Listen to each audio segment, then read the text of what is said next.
Hi guys, so mag-quick live withdrawal tayo. So ayan guys, no. Malapit nang tumubo yung pananim ko. Mag-harvest muna ako para makapag-withdraw. Yan, every 10 hours yung harvest nito. Yan. Tanim muna. So, 100 na ako. So mag-withdraw tayo na may 108 na ako na winnings.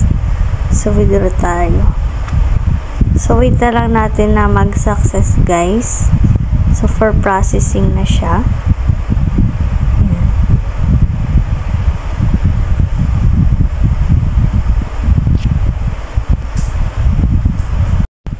So yan na nga guys, no, nag-success na yung withdraw ko.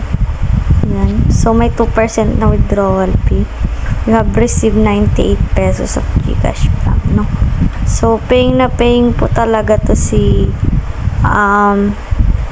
Stealing Food Master until now, yan. So, sa mga gusto mag-invest dito, 100 pesos ang minimum na deposit. So, 103 pesos po yung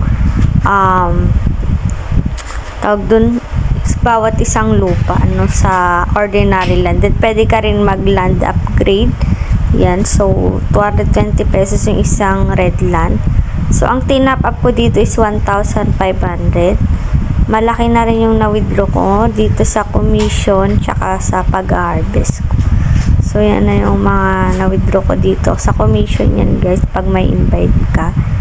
Tapos dito naman sa pag-harvest guys is ito pala yung ano ko kasi ito, yan.